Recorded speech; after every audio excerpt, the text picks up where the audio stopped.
அனைவருக்கும் வணக்கம். Welcome to my channel. எல்லாரும் எப்படி இருக்கீங்க ஃப்ரெண்ட்ஸ்? நல்லா இருக்கீங்களா? இந்த வீடியோவில் ரொம்ப யூஸ்ஃபுல்லான ஒரு டிப்ஸ் பார்க்கலாம். எல்லாருக்குமே உபயோகமான டிப்ஸு. நம்மளோட இந்த சேனல் நீங்கள் இப்போ தான் ஃபஸ்ட் டைம் பார்க்குறீங்கன்னா நம்ம சேனல் இது வரைக்கும் சப்ஸ்கிரைப் பண்ணலாம். மறக்காமல் ப்ளீஸ் ஃப்ரெண்ட்ஸ் சப்ஸ்கிரைப் பண்ணிக்கோங்க. அதோட பக்கத்தில் இருக்க பெல் பட்டனையும் ப்ரெஸ் பண்ணிக்கோங்க. இதனால நம்மளோட எல்லா வீடியோஸையும் நீங்கள் மிஸ் பண்ணாமல் உடனே பார்க்கலாம். பழைய சப்பாத்தி பார்த்தோம்னா நிறைய பேர் நைட்டில் செஞ்சுருப்பாங்க. அது கொஞ்சம் அதிகமாக செஞ்சுருந்தா காலையில் அதை தூக்கி போட்டுருவாங்க. ஆனால் அதை அப்படியே சாப்பிட்றதுனால உடம்புக்கு ரொம்ப நல்லது.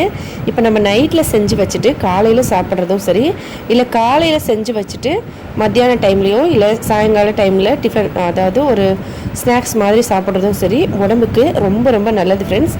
நம்ம நைட்டில் இப்போ நைட்டுக்கு டின்னருக்கு சப்பாத்தி செய்கிறீங்கன்னா அதை செஞ்சு சாப்பிட்டுட்டு மிச்சமாக வர சப்பாத்தி அப்படியே வச்சு அடுத்த நாள் காலையில் சாப்பிடுங்க. இது உடம்புக்கு ரொம்ப நல்லது. இதை சாப்பிட்றதுனால உடம்புல நிறைய பிரச்சனைகள் சரியாகும். ஒன்று பார்த்திங்கன்னா டைஜஷன் ப்ராப்ளம், அதாவது ஜீரணம் ஆகாமல் சரியாக சாப்பிட்ட உடனே ஜீரணமாகாத கஷ்டப்படுறவங்களுக்கு உடனே ஜீரணமாகிற சக்தியை இது கொடுக்கும். அடுத்தது பார்த்திங்கன்னா கொலஸ்ட்ரால் அதிகமாக இருந்தால் அதை கட்டுப்படுத்தும். நிறைய பேர் அதிகமாக வெயிட் போட்டிருந்தாலும் கொலஸ்ட்ரால் இருந்தாலும் சப்பாத்தி சாப்பிடுவாங்க.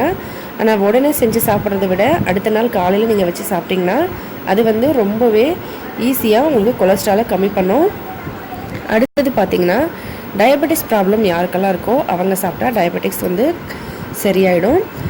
பிளட் ப்ரெஷர் அதிகமாக இருக்கவங்க இது தொடர்ந்து இந்த மாதிரி சாப்பிட்டுட்டு இருந்திங்கன்னா பிளட் ப்ரெஷரும் கம்மியாகும்.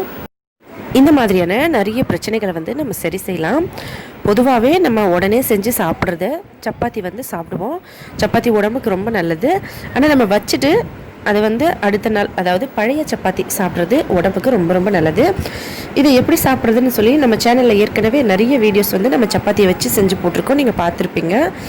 சப்பாத்தியை குழந்தைங்களுக்கு கொடுக்கும்போது சின்னதாக பிச்சுட்டு நம்ம பாலில் போட்டு அதோட சர்க்கரையோ இல்லை நாட்டு சர்க்கரையோ சேர்த்துட்டு கலந்துட்டு கொடுக்கலாம். இல்லைன்னா காலையில் நீங்கள் இதை அப்படியே காலை உணவு போல் கூட இந்த சப்பாத்தியை பால் ஊற்றி சர்க்கரையோ இல்லை நாட்டு சர்க்கரையோ போட்டுட்டு கலக்கிட்டு சாப்பிடலாம். ரொம்ப நல்லாயிருக்கும். இல்லைனா சின்னதாக கட் பண்ணி நூடுல்ஸ் மாதிரி கூட செஞ்சு சாப்பிடலாம். இல்லைனா லட்டு செஞ்சு சாப்பிடலாம். நிறைய விதமான ரெசிபிஸ் மாதிரி நம்ம செஞ்சு சாப்பிடலாம். கண்டிப்பாக ட்ரை பண்ணி பாருங்கள். ட்ரை பண்ணி பார்த்துட்டு எப்படி இருந்ததுன்னு சொல்லி மறக்காமல் கமெண்ட்ஸில் சொல்லுங்கள். இந்த வீடியோ பிடிச்சிருந்தா லைக் பண்ணுங்கள், உங்களோட ஃப்ரெண்ட்ஸுங்களுக்கெல்லாம் ஷேர் பண்ணுங்கள். நம்மளோட இந்த சேனல் பிடிச்சிருந்தா மறக்காமல் சப்ஸ்கிரைப் பண்ணிக்கோங்க.